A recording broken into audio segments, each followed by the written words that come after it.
கர்த்தருக்குள் அன்பான தேவ பிள்ளைகளே, இந்த நல்ல நாளிலேயும் நம்முடைய ஜெயகோபுரத்திலிருந்து உங்களை கண்டு சந்திப்பதில் மிக்க மகிழ்ச்சி அடைகிறேன். எல்லா மாதமும் 3வது ஞாயிற்றுக்கிழமை முடிந்து வருகிற அந்த செவ்வாய்க்கிழமையில் நான் அப்பாயின்மெண்ட்டு கொடுப்பேன். போன மாதம் வரையிலையும் நம்ம பம்மலில் வச்சு நடத்தினோம். இந்த மாதம் அப்பாயின்மெண்ட்டு நம்முடைய புதிய ஜெபகோபுரத்தில் இருக்குது. ஸோ அதனால் புதிய ஜெபகோபுரத்தோடைய அட்ரஸ் கீழே போடப்பட்டிருக்கிறது. மறக்காமல் நீங்கள் வாங்க. ஒரு வசனத்தை காட்டுகிறேன். சங்கீதம் 118 அதனுடைய 24வது வசனம். இது கர்த்தர் உண்டு பண்ணின நாள், இதிலே களிகூர்ந்து மகிழ கடவோம் என்று எழுதியிருக்கிறது.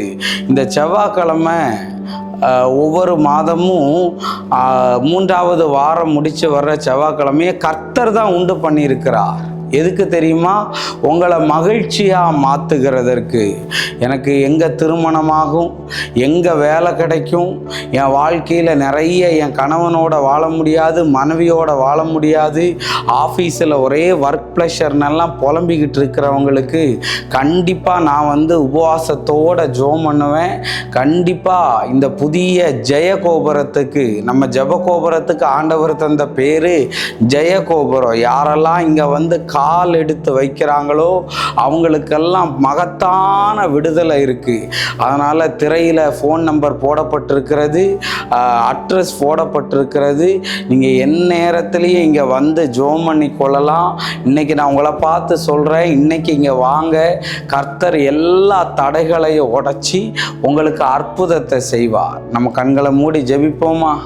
அன்பான நல்ல ஆண்டவரே, இந்த நேரத்துக்காக உமக்கு நன்றி. இந்த யாரெல்லாம் இங்கே துக்கத்தோடு வருகிறார்களோ அவர்களுக்கெல்லாம் இது ஒரு சந்தோஷமான நாட்களாக, தினங்களாய் மாறட்டும்னு நான் ஜெபிக்கிறேன். கர்த்தருடைய மகிமை வெளிப்படட்டும், சாட்சியாய் நிறுத்தும். இயேசுவின் நாமத்தில் வேண்டுகிறேன் நல்ல பிதாவே. ஆமேன், ஆமேன், ஆமேன். God bless you. கர்த்தர் உங்களை ஆசீர்வதிப்பார்.